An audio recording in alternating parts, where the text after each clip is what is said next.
Бәріне сәлем, тағы да бәріне сәлем. Сіздермен бірге мен Алдияр, бүгін менде қонақта Асқар мен Медетжан. Қалайсыңдар жігіттер, амансыздар ма? Қалай? Үй іші? Жақсы, амансыңдар. Бәрі жақсы. Үй іші сырты. Бірден сразу сұрақ. Соңғы барған киноларың қандай? Бірге бардық, походу, иә? Мен тығылып бардым, сен ренжімеш. Тағы бір рет бардың ба? Қандай сондай? Базар жоқ. Базар жоқ деген фильм ба? Қандай? Мен барған соңғы фильм кинотеатрда Венеция бар, Призрак Венеция. Бірге бардық. Бірге бардыңдар. Одан кейін бардым дедің ғой, бармадың ба? Жалпы ужастик, хоррор деген фильмдерге қалай қарайсыздар? Шынымды айтайын ба? Мен андай орталарда болады ғой киноға баратын кезде. Мен қандай фильмге барамыз? Асқар айтсыншы. Давай. Қандай фильмдерге барамыз деп атады сол кезде. Ужастикке барайық деп айтады ғой бәрі. Мен өтірік андай. Қумаңдаршы, қызық емес, өтірік әңгіме ғой ол деп өзімнің артын жабамын да, мен қорқатын сияқтымын ужастиктен. Асқар ешқашан үйде көресің ғой балдармен отырып да ужастик көрейік деп. Вообще көрген емес. Көрмейді да. Кинотеатрдан тоже ужастиктерге бармайды, көрмейді, короче. Бірақ өздерін жалпы бұл ужас вайн түсіресіңдер деп. Еще одан қорықпайсыңдар. Жоқ, негізі андай ғой, әзіл қой, көңіл жігіттер, сендер сондайсыңдар ғой, жалпы. Жеңіл жүрісі. Андай ғой, көңілді андай жігіттердің негізі былай өмірлері кішкене ужасный болады деген сияқты. Жоқ, андай ғой, тыныш жас көретін, сондай жігіттер ғой негізі. У каждого комедианта есть момент, где он грустит деген Джим Керри да айтқан болатын. Комедиант болғанмен грустный рөлді сомдағым келеді деп айтқан постоянно. Сондай сұрақ бір. Сіздер осы өмірде адамдардан басқа тылсым дүние, демек паранормалды кішкене осындай құбылыстар бар екеніне сенесіздер ме? Иә. Неге? Паранормалды дегенде енді вообще бұл дүние, бұл әлем адамдар мен жындардан жаратылған. Ол енді сеніміне байланысты. Еще ол сенімге байланысты ғой, біреулері оны сенбейтіндер. Негізі, сондай ғой, екі нәрседен адамдар мен жындардан тұрады. Ол қалғандар жануарлар, олар кәдімгі көзіңе көрінетін, білінетін нәрселер. Бар, ондайға сенем. Өмірде мүмкін бір оқиғалар болған шығар, сені сенімді кәдімгі арттырған. Менде жеке именно ол кісілермен болмапты. Ол кісілер емес деген. Сондай жағдайлар паранормальный деп отырсыз ба? Иә. Сондай сол жақпен өзімде жеке басымда болмаған екен, бірақ жақындарымда, таныстарымда кәдімгідей өте көп болған. Ішіне кіріп кеткендер бар, қасында жүргендер бар. Сізде ше, Асқар? Менде де өзімде болмапты. Андай, өзім не істеп, қаралып, андай, апарып, емдету деген болмағанда өзімде. Но менде жақындарымда, көршілерімде болған, который ішіне жын кіріп кетті, ойбай, барып шығару керек, не істеу керек. Бұлай қоя салайық сразу. Біз мысалы тек жын әлемін қарастырып жатқан жоқпыз. Жалпы одан бөлек әлем бар ма? Одан бөлек дегенде өмірде андай қорқынышты түсінбейтін ситуациялар дегендей ше, мынау қалай болып кеткен бұлай дегендей бір қызық ситуациялар дегендей. Түсіндім мен сізді. Тек жын әлемі ғана емес, ол неше түрлі оқиға болуы мүмкін ғой. Мысалы екі басты, үш басты бұзау туылып мынау қалай дейтін сияқты ма? Или башқа әлі түсіне алмай отыр. Ол да болады, мысалы, ол да болады. Мүмкін ол типа бір басы ешкінікі, екіншісі қойдікі деген ше. Андай мен қайдан көрдім? Тикток қой. Тиктоктан бәлем атардың бәрін көресің ғой. Андай бір үйдің бұрышы жылаған әйелдің дауысы естіліп жатыр да. Андай бірдеңе қазып жатыр короче. Үйдің бұрышын әлі толық стройкасы бітпегендей, фундаменттің астын қазып жатыр да. Фундамент дұрыс салмаған стройщик әйел деген. Құмды қазып жатыр ішінен, ішіне қазып бір парақтар шығып жатыр, адамдардың аттары. Анау жылайды, ана көрген сайын қатты жылайды, ана көреді, деп жылайды. Мен ананы көріп 2 күн ба 3 күн ба шок болып жүрген. Сиқыр ғой ол. Сиқыр салған ғой. Сиқыр жасау. Мен айтып отқан нәрсем, мысалы менің өмірімде мынандай оқиға болған. Сіздің мысалыңыз арқылы жүрейікші. Мен мысалым 2016-та осында Алматыға бірінші рет сол жұмыспен сценарий жазуға келгем. Сонда Жасан Айтен деген қазір белгілі вайнер жігітпен бірге тұратынбыз. Бір квартирада заказды істеп, анау Рионың олимпиадасы болып отқан. И как раз сол күні тяжелый атлет штанганы көтеретін ше, солар шыққан болатын. И Риодағы енді уақытты білесіңдер өздерің, біз түнде қараймыз. Сөйтіп Жаслан екеуміз қарап отырық, бір кезде Жаслан ұйықтап қалады. Мен қарап отырмын, біздің бір Қазақстанның атынан шыққан бір спортсмен жүрді, есімін былай ұмыттым. Не суть. Короче, қарап отырмын. Бір кезде анандай перерывтар болады кішкене. Жим бар, сосын былай көтеру бар. Солардың арасында бір 10-15 минуттық бір үзіліс бар. Штангалар. Штанган аналар дайындалғанша сағат түнгі 3 әлде 4 па сондай бір нәрсе болып отыр. Уже таң атайын деп отыр да, уже біраз. Мен ол кезде Қазақфильм деген районда тұратын. Ол Қазақфильм білесіңдер, былай үйлері былай қапталып кеткен былай. И ішіне түнде кірсең вообще дым көрінбейді. Джунгли ғой. И в общем мен мақұл темекі шегіп келейін деп балконға шығамын, наушник кием, темекі шегіп отырмын. Сценарийді ойланып отырмын, әйтеуір ертең қандай бір заказ бар еді, соны істеп тастау керек еді деп темекі шегіп отырмын. Бір кезде музыка, ол кезде рэпті тыңдайтын едім, бір Эминемнің ба біреудің өлеңі. Енді средний сондай 3,5 минуттық трек қой.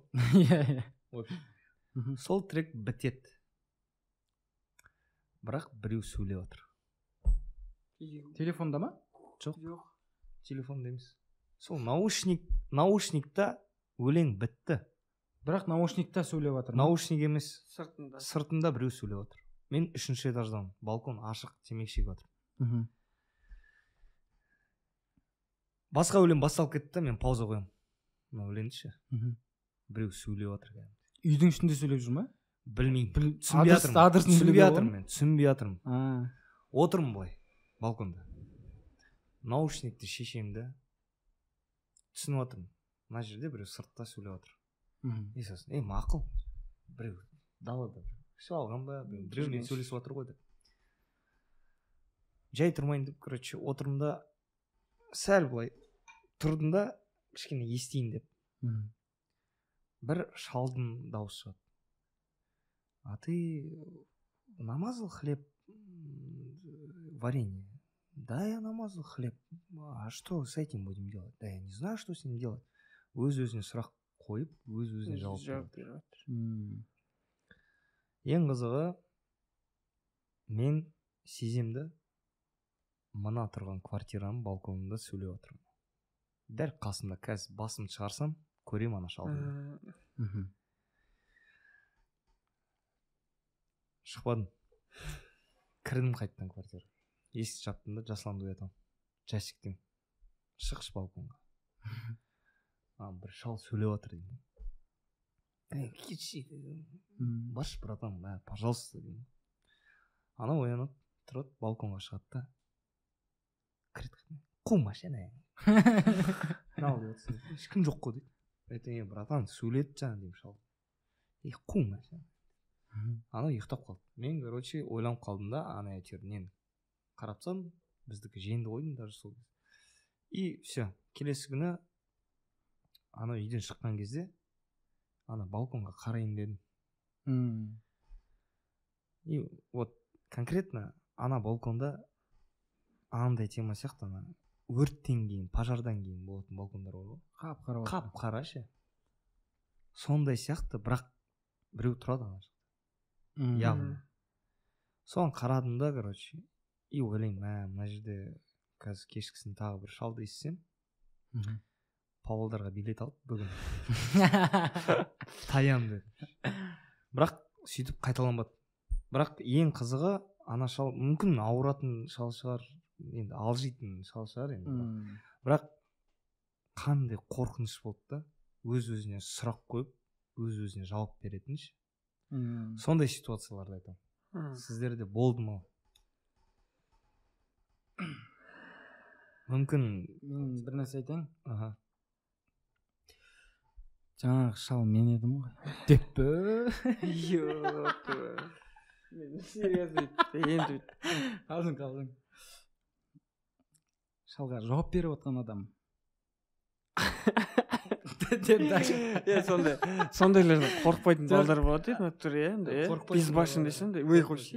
Мен где-то 10 оқып жүргенде ма, Түркістанда тұрам, үйіміз моланың қасында, короче. Орыс мола бар, прям үлкен, бүкіл Түркістан орыстарын сол жерге жерлейді.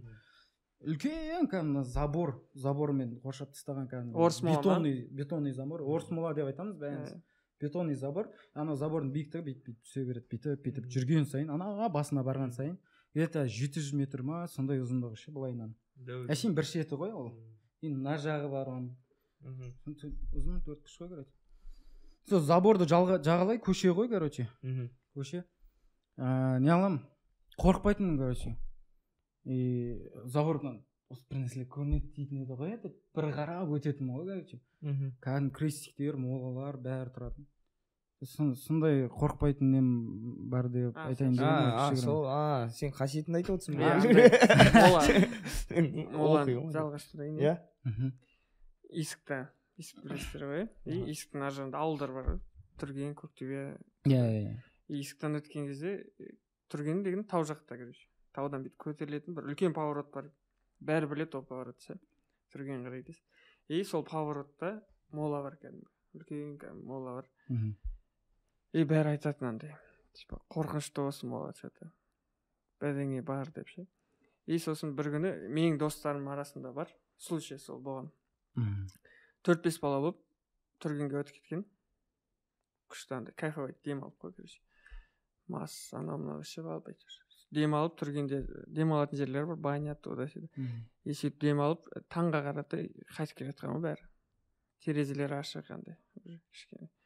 Қайтып келе жатқан кезде бір жігіт бүйтіп терезеден артқы терезеден басын шығарып бүйтіп отқан ғой. Далаға қарап ше. Сөйтіп жаңа моладан бұрылған кезде ана жігіт бір айқайлады дейді, короче. Бір звук шығарған, одан кейін сөйлей алмай қалған ғой ана жігіт. Оған қалай қарайсыздар, типа. Ол не тіл тартылып кетті ма, либо бірдеңе әсер еткен ғой. Қатты қорыққан ба, соны түсінбеді. Кейін жазып та түсіндіре алмаған ба? Не болған ешкім білмей ма? Болды, одан кейін типа сөйлемейді. Сен ол баланы танисың ба? Мен танымаймын, бірақ есіктағы әңгіме ғой, бар әңгіме. Ол бізбен қатарластар. Не сияқты ол, легенда сияқты аңыз ғой, аңыз болып кеткен ғой. Сөйлей алмай мен мысалы мына сіз жаңа айтып отқандай мас енді ана жындар енді сондай жерлерде жиналады ғой негізі. Біздің мысалы жұмысымыз сондай жерлер ән айтуды. Кейде байқаймын мен өзім. Сондай кісілер мас кісілердің алдында былай өлең айтып отқан кезде көздерінен анандай көрінеді бір түрлі ше. Анандай атмосферада бір түрлі анандай. Өзіңді бір түрлі сезінесің. Кішкене енді ішіп қойып анандай жүретіндер ше. Сөйтіп мен бір дос балам бар, сендерді танисыңдар, кейін айтамын, атын айтпай қояйын. Ол жігіт, ол да блогер. Ол жігіт маған айтқан, Алдик, менің бір қасиетім бар, мен сезем дейді. Мен кішкене сезетінім бар дейді. Сөйтіп маған бір история айтып берген. Ол да айтқан, менің атам емші болған. Сезетін еді, сондай қасиет маған келген сияқты деп. Өйткені былай қыздар сынатын ана балаға, ойбай, жаман сынатын. Қазір кім екен айтқанды түсінесің. Так, әдемі блогер. Әдемі ғой, короче, вообще. Сөйтіп бір күн айтады, бір қызбен танысам дейді.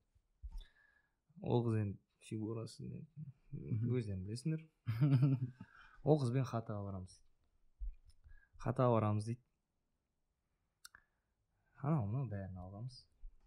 Пельмен ба, бір нәрсені пісіріп, не істеп қойған. Ана қызда халатпен отыр да уже. В общем. Сөйтіп мен дос балам маста кішкене өзі. Бірақ тамақ ішер алдында просто дейді да, аузынан шығып қалды. Бісміллә деп. Ана қыздың түрі сұрады. сразу мынандай қашып кеткен ғой. Ё-моё. Қашып кеткен да, ана дос балам айтады да, кухня и былай коридор, и ар жақ уже зал, комната. И ана коридордың былай сыртынан былай басын шығарады ғой былай. Сен не? Менен қорқып жатсың ба не? Мен дос балам айтады. Уже не то что желание дейді да, ана қызға ше. Уже шыққым келіп жатыр да мына квартирадан. Үрей дейді да. Конечно, ё-моё. Ана қыз қоймайды дейді еще. Анда-мында жүгіреді да. Бір кезде қайттан келді дейді. Кухняға. Не болды маған? Прикинь? Ё-моё. Мен досым... Қайттан желаниясы ашылды десе баланы. Мен досым тұрады да, мен кеттім дейді, короче. Куман, что-то не то мынау, сен барып тексеріл, что там дейді да. Ана қыз қайттан дейді. Былай қарасаң шайтан, былай қарасаң да шайтан ғой дейді. Өзінен өзі ме? Сол дос балам футболкасыз, короче, штанимен просто шыққанына құтылып. Дос бала, қыз екеу ғана ма квартирада? Иә, брат. Екеу ғана. Біреу отыр екен деп ойлап отырмын. Жоқ, екеу ғана. Енді айтып тұрмын ғой, сол танысқаннан кейін ана хата барған ғой енді. Жастардың енді талғамы бөлек. Сол жаққа кетіп қалған. Не деген үлкен қатар, бетінде зал бір нәрсесі бар. Бір однушка басса. Блогер ғой. Иә, блогер ғой. Енді қызды кішкене не істейін деп анандай бісміллә дегеннен кейін көрдің ба қандай болып қалды? Бісміллә десең. Мен мына жақта. Ойлашы. Вот сондай историялар бар. Ана деймін просто. Әке.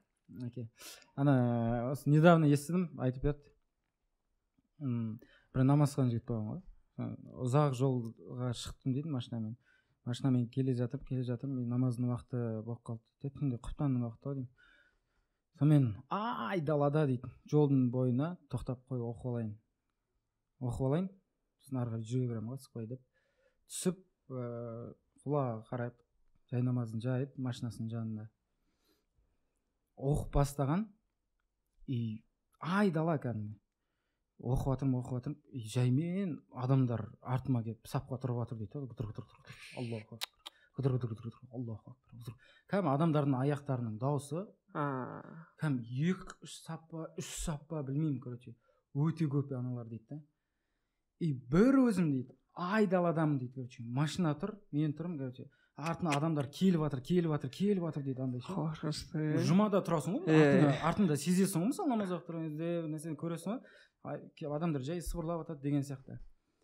Ё-моё, бүйтіп қарап тұрмын, білініп тұр дейді мына жақта уже ше, бір андай түрлері анық көрінбейді дейді, короче, бірақ нелер келіп жатыр дейді. Мәселе зыдық тұрып жатыр, артына тұрып жатыр.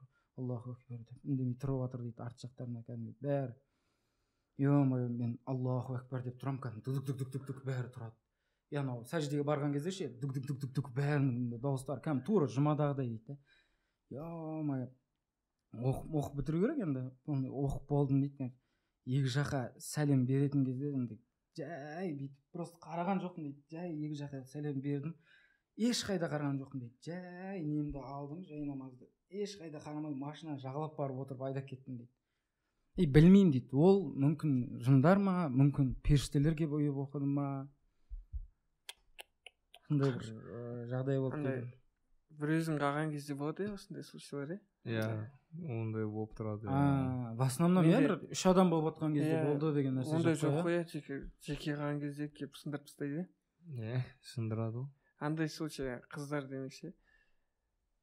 Бір таныс қызым бар. Таныс. Таныс.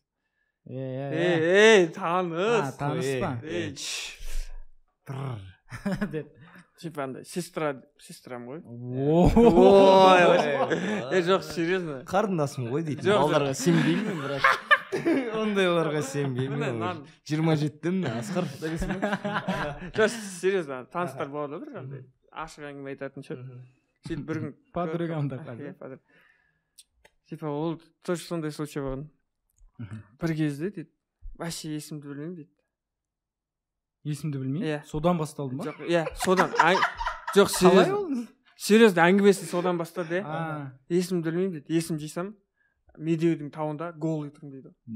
Ё-моё, прикиньте, мен ана әңгіме айтып отырып кәдімгі дірілденіп ана әңгімесін естіп ше. осы бас жағында ма? Есім жисам дейді медеудің тауында голый тұрмын кәдімгі. Тауда ормандардың арасында ма? Адам көрмейтін жол бар ғой жаяу жүретін, сол жерде голый тұрмын. Оны ешкім көрмеген ба? Ешкім көрмеген. Прикинь. Сөйтіп енді 1-2 күннен кейін айтып беріп отыр ғой. Есім жиып ертесіне ойлансам бәрі есіме түсіп жатыр дейді.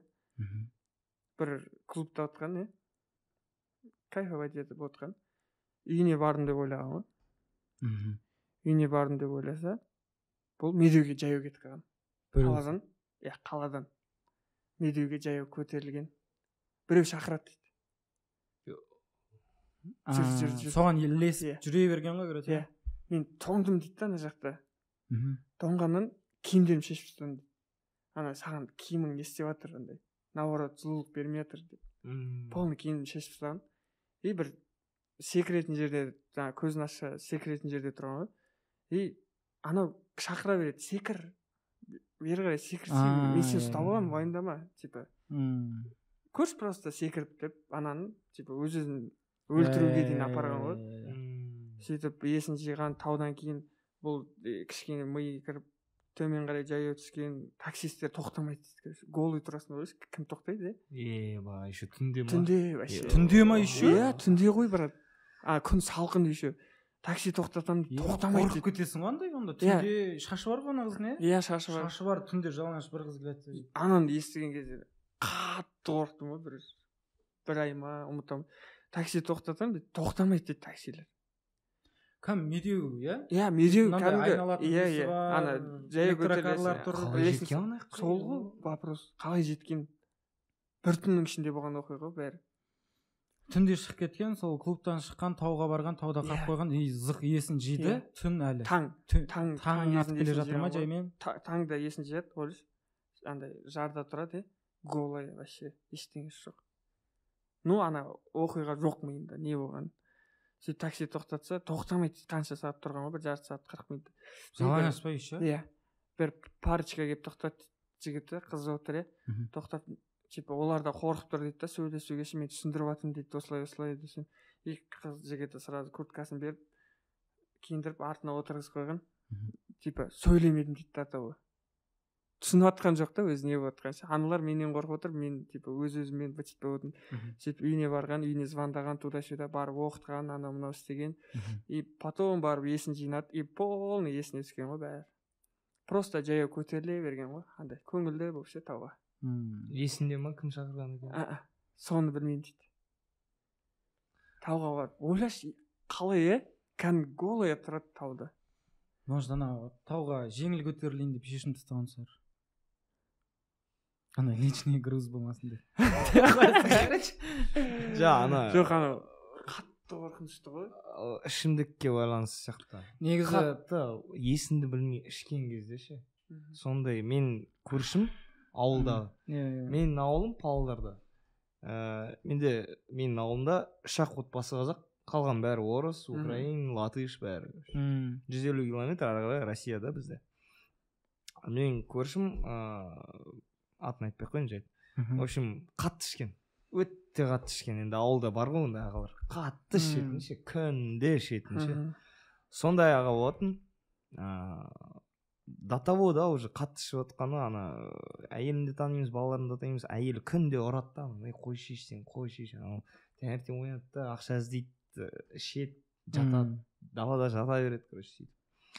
И бір күні соның әйелі, біздің көршіміз енді, үйге келеді, мен ол кезде оқудамын, қалада, сосын әкем айтып берген. Сол әйел келеді да, Серікбай Александрович, помогите, там муж собирается вешаться дейді. Батя сосын келіп, уже қараса, әкесі әйелі уже шығарып тастаған да, неден. Жіптен. Жіптен, короче. И құлатқан да, пожалуйста, не, чтобы очнулся, орындаршы, анау-мынау деп, короче. Сосын батя сұрайды, не болды дейді да, короче. Ана әйелі былай айтады. Ол кісі мектепте жұмыс істейтін, техничка болып. А менің мамам ол мектепте директор. Мен негізі өте бай өте бай отбасынан шыққанмын деп. В общем айтады, жұмыстан келсем сол уже короче жіпке ілінейін деп жатыр да еще күлімсіреп ше. Сосын анау көршіміз есін жияды. 2-3 күннен кейін әкем сұрапты, не болды деп. Білмеймін дейді да Серікбай, не знаю дейді. Как обычно, проснулся, бухать начал. Бухал, уснул дейді. Просыпаюсь, вокруг вот такие маленькие шайтаны. Вокруг, говорит, много, говорит, много. И все, говорит, вот так. Веселый. Веселый, говорит. Как дела? Да все. Именно.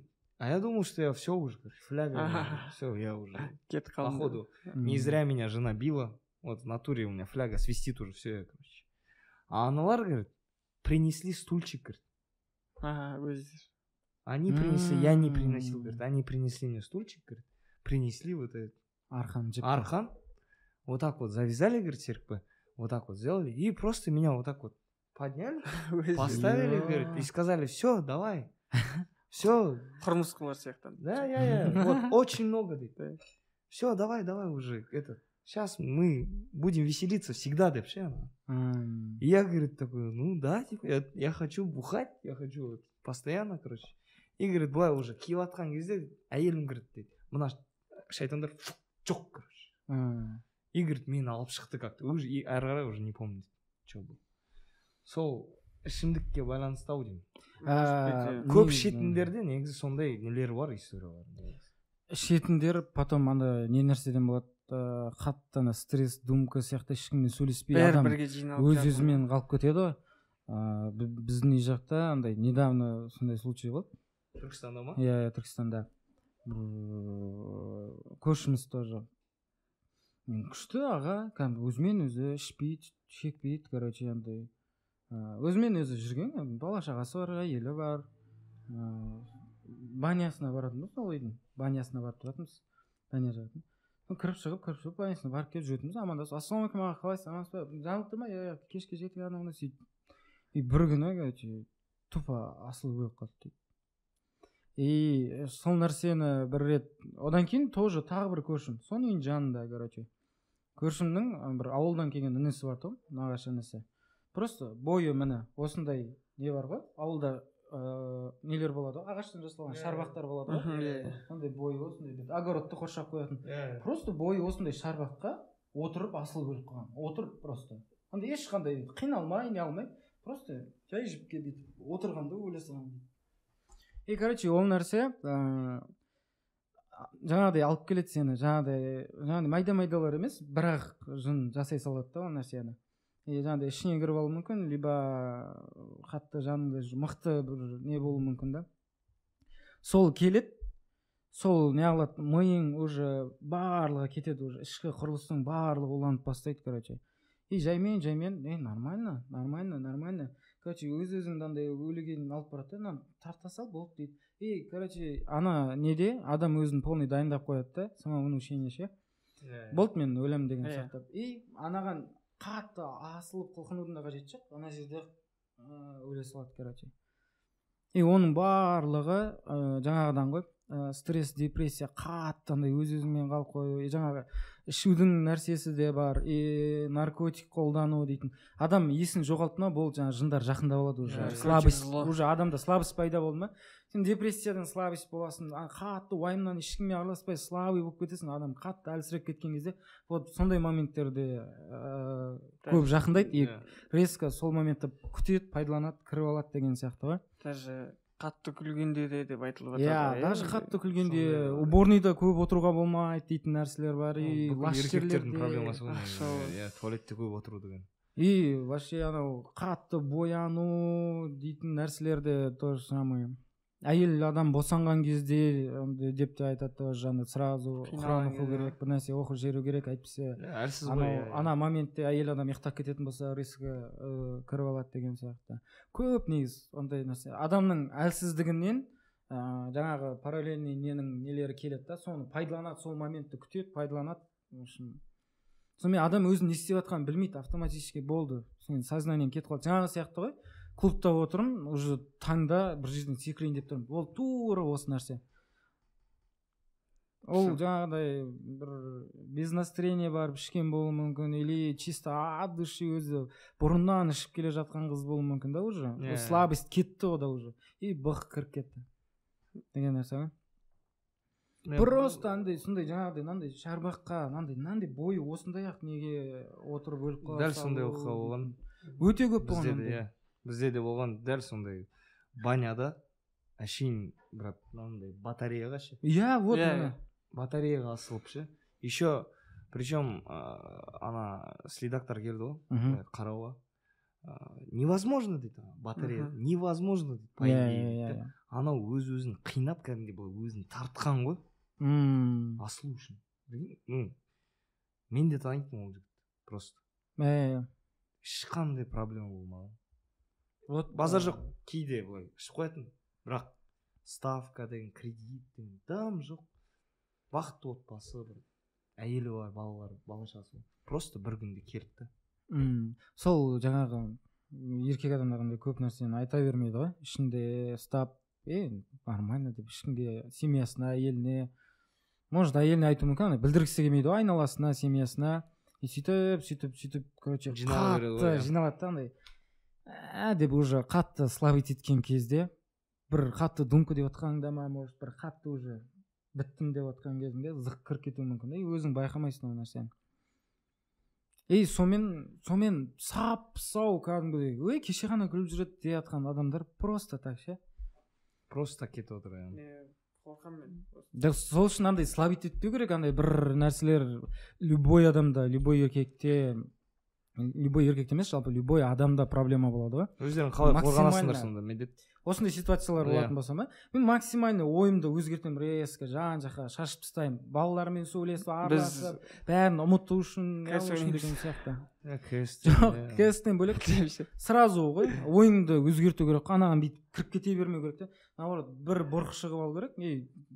По-любому болатын нәрсе болады. Шүкір, ондай бір қатты бүйтіп думкаға кіріп кетіп, андай бүйтіп қиналып ондай болып жүрген жоқ. Сондай ситуация болып тұрғанның өзінде не қылмау керек қой. Өзін қолға алу керек. Қолға алу керек. Вот айтады ғой, өз-өзіңді қолға ал, бәрі бекем бол деген сияқты. Вот сол нәрселердің барлығы даже ана бірдей ата-анасынан айырылып қалатын моменттер болады, бірдей бауырларынан айырылып қалатын моменттер болады. Сол кездерде адам қатты думкада слабостьте жүреді, сол кездерде де кіріп кетуі мүмкін да. Сондай моменттердің барлығында наоборот өз-өзіңді қолға алып, либо жаңағыдай думка, ер адам думкасы деп атақ қой, ойланып кетіп, андай анаған қайтем, мынаған қайтып жабам, мынаған қайтып алам дейтін моменттерде ойын ауыстырып, хотя бы сәл басқа нәрселер ойлап, либо резко шығып кет, істемеген нәрселерін істеп көріп, демалып, жақын адамдарын шақырып алып, достарын шақырып алып, араласып, сөйлесіп, ертеңге бір резко план құрып тастау, чтобы ертең қайтадан думкаға түсіп кетпейтін. В общем, квартирада. Иә. Азамат марка біздің. Мен астрал қарап отырық түнде. Ұнайды ма, қатты ұнайды. Сағат 3-те примерно чипсы, сухарик бәрін алғанбыз. Марка аса қатты қарамайтын еді. Мен айтам, қара астрал, кайф братан дедім. Екеуміз қарап отырық. Дос баламыз бар, Әмір деген. Ол анандай жүр ғой. Сен мен тасташы. Менің типім ғой. Қуасыңдар ма? Өзі тиіп қашып жүр да бұл. Өтірік телефон шықпады. Ол бірақ қараған екен астралды да, и бізге спойлер етіп жүр. Анау қазір былай сөйтеді, мен боқтаймын да, қумашы, не істеп отырсың деп. Просто деп, короче. В итоге астралды қарап бітеміз, сағат таңғы 4. И мен марка айтам ғой, негізі марка мына құбылыстар бар ғой негізі өмірде. Ана жыңғыру деген тема ол бар. Анау қасындағы Әмір мен короче спорласады. Қумашы. Ондай жоқ дейді. Жоқ ондай адамдардың өздері бір нәрсе ойлап тауып, по идее депрессияда бір нәрсе жүргендер ғой дейді. Мен айтамын, жоқ брат, кәдімгідей бар, мен өз көзіммен көрдім деймін. Не верю дейді да, бір кезде есік ше. Прям кәдімгідей емес. Үшеуміз болды. Резко ше. Мен айтам анаған, бар, аш есікті. Сен сенбейсің ғой, бар. Жоқ, мен сенбегенде анау бір кім анау? Бар, аш деймін. анау сосын жүрші бірге дейді, давай бірге барамыз, есікті ашамыз, тоже біздің бауырымыз келеді, короче, келеді да диванға отырады, оның қасында Мишаны танитын шығарсың, Миша деген оператор бар, біздің Атыраудың бауырымыз ғой, ол жатыр ұйықтап. Ана бала келеді да отырады, андай түрі, жиі ұйықтай алмай жүрмін мен соңғы кездері дейді. Бізге оның досы звондайды, короче, оны да танимыз біз. Жігіттер, мен үйге қайтып барадым қазір пойызбен. Ана балаға қарай салыңдаршы, что-то бір түрлі болып жүр дейді. Сендерге жібердім дейді, әдей. Все, жарайды, мақұл деді. Брат, мен Мишаның қасына жата бер деді, короче. А мен бір заказ алғам сценарийден. Оны сағат таңғы 9-да бітіру керек та, короче. Мен, как обычно, FIFA ойнап, Nintendo-да қазір 7-де жазам деп ше, сондай жүрмін. В общем, жаттық. Мен жатырмын Nintendo ойнап. Бір кезде Мишаның дауысын естимін ғой ана залдан. Қумай, бұрам, ал дейік дейді ғой. Залға жүгірсем, брат, ана бала ше. Деп тұр ғой. Тұр ма? Жоқ, жатырда ба. Деп ше. Миша тұрады да, оян дейді ғой. Ана оянбайды ғой. Деп тұр ғой, короче. Мен тұрамын да, деп көтерейік десек, дейді ғой. Миша тұрады да, уже на стойкада тұр ғой, сходу. Мен ана ұрам дейді алды. Мен айтамын, қума. Деп отыр ғой, короче. И мен сразу енді аят оқып, Аллаху ла илаха илля хуал хайюл қайюм деп ше. Анау бір кезде. Алдик, что ты на арабском читал? Прочти еще раз. Мне легче стало. Вот здесь что-то стоит, дейді ғой. Мен, ёп твою мать. Жасланшы. Жәшікше біздің. Жәшікше. Мен айтам, брат, Рухияны шақыру керек, имам шақыру керек. Срочно мынаның ішінде жын бар. Қой, қума дейді ғой. Қара, брат. Анау қайда. Деп ше. Мен, короче, ахиларға звондаймын. Алло, брат, мына жерде үйде мынандай тема болып отыр. Брат, мен қазір келе алмаймын.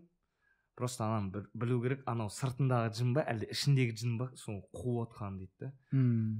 Жасик айтады, қумашы, врачтарды шақыру дейді да. Біз в итоге знакомый врачтарды шақырамыз. Ана отырбай. Деп ше, дикий взглядпен. Миша диктофонға жазып алған, әлі есімде Мишада бар диктофон жеге. Ол жігіттің әңгімесі бар. Диктофон қосқанда телефонға қойған ғой. Ана жігіт қуды кәдімгі. Вообще ни о чем. Куканды айтады, Айтөрені айтады, Айсұлтанды айтады. Ни о чем ше, вообще ни о чем. Вот так сөйтіп ана қуып отыр. Мен кеттім заказға ше.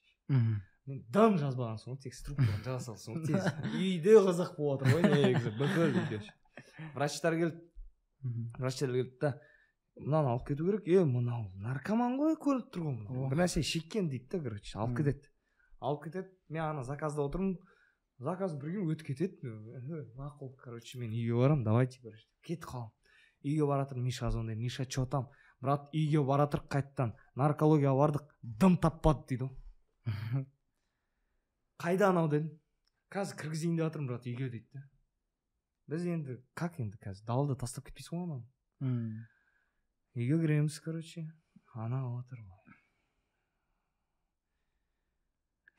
Су ішіндер.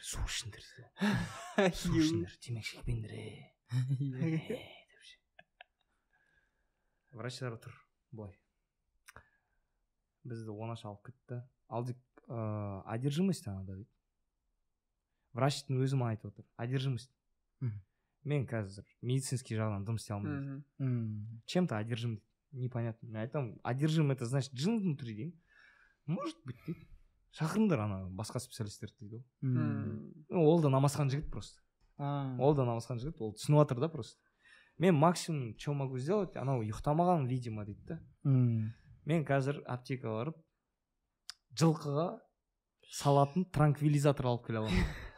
Ол ұйықтататын ба? Жылқыны ұйықтататын ше. Адамды 5 минутта ұйықтатып тастайды. Ұйықтасын, өзіне келеді примерно. Сосын уже айтады ғой не болған. Все, братан. Алып келді. Бір ұрды, братан. дым ғой. Анау отыр ғой. 5 минуттан кейін ба? Еще. Бір кезде 1 сағаттан кейін әйтеуір көрініп тұрды ғой, қалып отырды. Ұйықтап қалды. Соны спальняға апарамыз. Өзіміз ұйықтап қалдық. Ояндық, Марка келеді. Марка бір жерге кетіп қалған, короче. Қайттан келеді да. Че там, жиген? Біз ана айтамыз, анау в шоке ғой, Марка. Қойшын.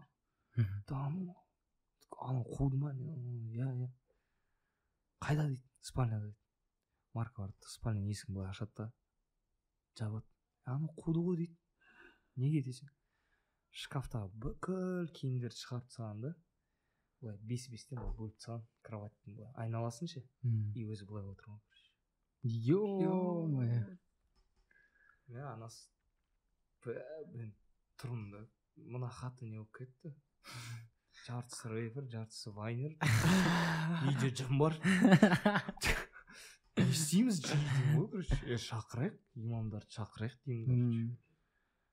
Жасы қоймайды, жоқ, қазір давай, қазір тағы бір салайық транквилизатор. В итоге что-то бір нәрсе істедік та, анау қайттан ұйықтап қалды. Бір кезде кешкісін оянады да, айтады, жиге мен по идее шеккем дейді да. 3 күн бұрын. Что-то бірақ шеккен нәрсе дейді да, қорқып кеттім содан дейді да. Содан есімін білмеймін дейді. Қалай сендерге келгенін тоже не помню дейді да. Сен все-таки шектің ғой дедік. Я шектім деді. Қазір как себя чувствуешь? Білмеймін, мына жерде бір нәрсе бар дейді да.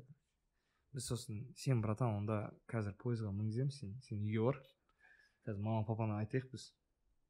Сөйтіңдер, братан, анау. Сөйтіп, братан, ар жақта, короче, больницаға түсті. Бірақ жарты жылда емделді, оказывается. Кәдімгідей мен негізі содан алатын сабақ көп нашақор болсаң, короче, неше түрлі нашаны шегіп, натуре жын кіріп кетуі мүмкін. Во-вторых, жын болмаса да, братан, ана уже психикасы уже бұрынғы бала емес та уже. Мен танитын ше. Тура осындай недавно болды. Кіммен? Дегісің? Кім? Қайда? Бізде. Мен сон естімедің есіңде? Бірақ болғанын естім да. Иә. Қалай болды? Не болды? Ол неге өйтті? Короче, ондай күтпейсің адам. Звондайды біреу. Микрофонға жақын? Иә. Микрофонға жақындыр деймін. Звондап айтамын. Асқар, короче, срочно кеш. Не болды? Осылай біреу ауырып жатыр, соны әкету керек. Ауырып жатыр, скорыйға звондасыңдаршы, мен скорый емес. Болмайды скорыйға звонда. Шегіп алған ба, типа? Білмеймін, короче, сондай бірдеңе. Қыз звондады. Сөйтіп, давай адрес. Қызды алып кету керек па? Нет. Баланы. Адресін жібереді. Барам. Үйіне кірсем, бәрі күшті жүр. Ол жатыр. Көзі кішкене ашық, е? Кішкене ашық. Ішінде ойнап отыр көзі. Қарасы ма? Е. Бүйтіп жүр ма? Е. Қорқытым. Неге бәрі көңілді жүр?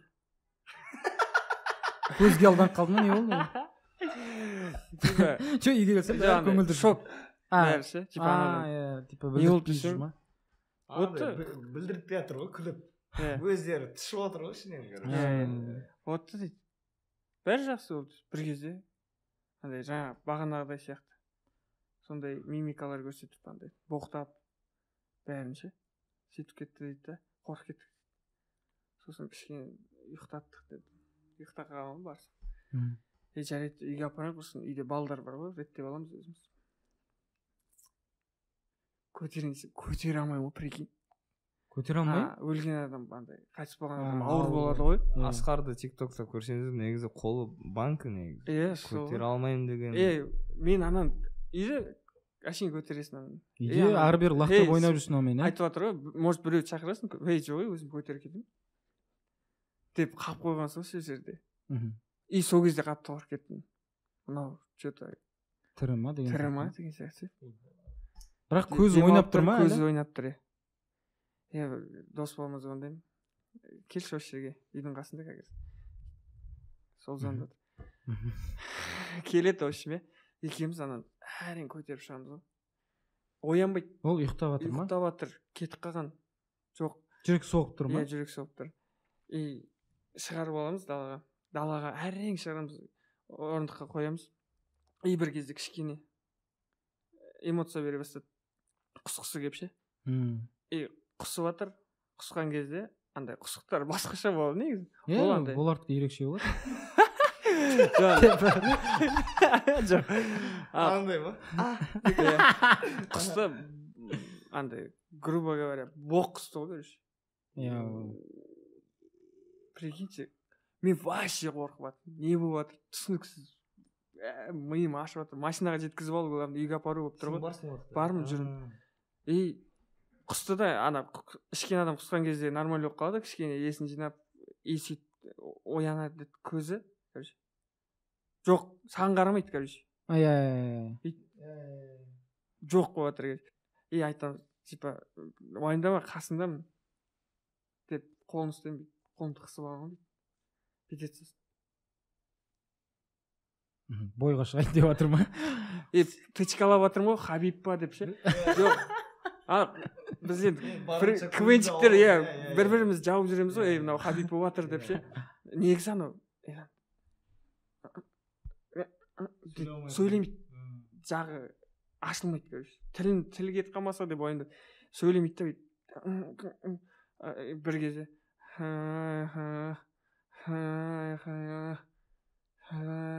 кәлима айтып бастайды. Кәлима айтып бастайды. Сөйтіп барып өзіне келді ма? Жоқ, айта алмай жатыр. Оны да айта алмаймын.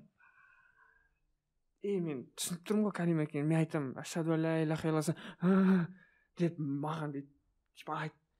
Типа айтыңдар, барлығын айтыңдар деп жатыр, короче.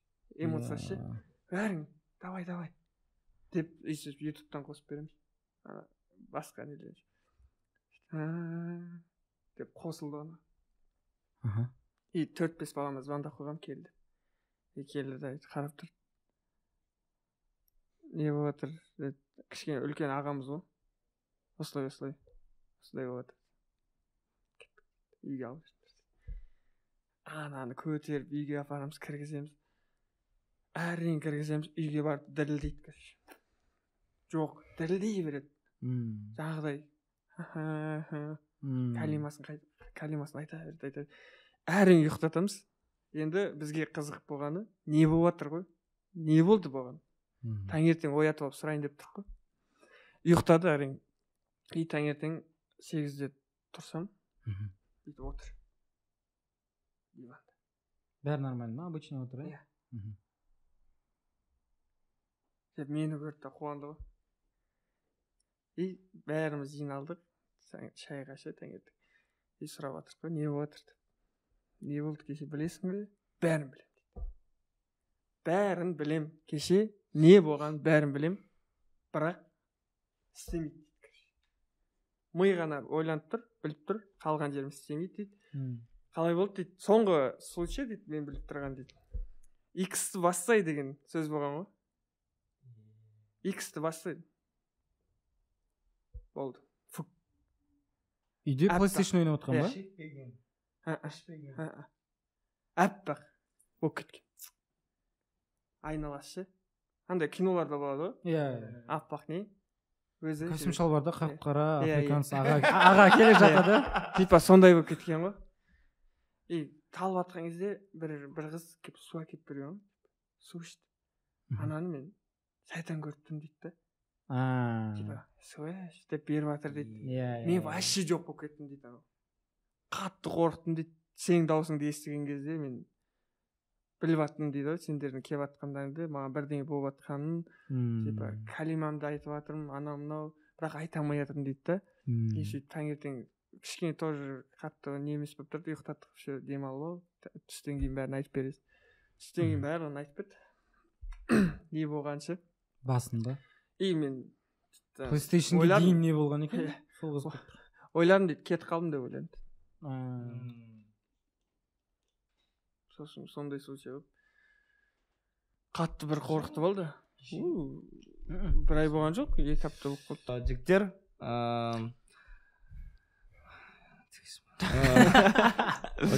рахмет келгендеріңіз үшін. Алла жазса 28 желтоқсан күні премьерада кездесеміз иншалла. Міндетті. Қазақтың киносын жалпы қолдайсыңдар ма? Өте. Біз соңғы шығып жатқан қазақша кинотеатрдағы кинолардың премьерасына шақырғанның бәріне барып жүрік, қалмай. Шақырмағандарды шыққан күні барып көріп жүрік. Өйткені бұйыртса өзімізде жаймен аяқ басып көрсек па деп жатырық та. Сол үшін киноны қарау керек болып жүр жақсылап. Сіздер кино қазақ киносын. Біздің фильмнен қандай үміттерің бар? Новый жанр. Новый жанр ғой. Қазақстанда қазақша, жалпы Қазақстанда қазақтардың түсіріп шығарып жатқан алғашқы басқаша жанр, басқаша жанр. Негізі сондайлар қашан түсіреді деп біреулер айтатын еді, қазақтар түсіре алмайды. Сіздер кино түсіріп жатыр деген кезде типа дәстүр деп ше, атының өзі интересно. Дәстүр деп мен фильм туралы деп ойладым баста кино түсіріп жатқан. Но кеше трейлерден кейін ана жер страшно ғой, мақұрген сұрайсыз, еркіндік дейтін. Өздерің қандай жанрда түсіресіңдер? Бізде басқаша. Бізде де тоже комедия емес, прикиньте. Бізде жанрды өзгертейік. Бір случай, біз бір ситуацияны айтамыз сценаристерге. Осылай болса, осылай деп отырып десе, дәстүр ғой деді ол. Біз, короче, дәстүр несін көрмедік, көрмегенбіз. Ол кезде дәстүрін трейлерінде көрмедік, еш нәрсе. Просто дәстүр деген түсірді, шығады дегенді ғана естіп жүрдік болды. Сонымен бір жерге бір сценарий не қыламыз ғой. Примерно киномыздың басын осылай бастасақ деп идеямызды дайындап алып барсақ авторларға. Жеге түсіндір, дәстүрді айтып жатсыңдар ма дейді. Жоқ, сондай бар ма десем, дәстүр деген шығайын деп жатыр, ертең трейлерін көрсеңдер тура осындай деді. Демек сендерде комедия емес, басқа жанрда? Жанр бізде криминал и драма дейтін сияқты. Сосын өзгерттік. Қазір енді өзгеріп, қазір сценарийін айналысып келесі жылды 2024 құдай қаласа. Жақсы, Асқар, сіздермен бірге Асқар, Медет, Алдияр. Құрметті достар, 28 желтоқсаннан бастап 2023 жылдың дәстүр фильмін бүкіл Қазақстанның кинотеатрларынан қараңыздар, баға беріңіздер. Алға Қазақстан.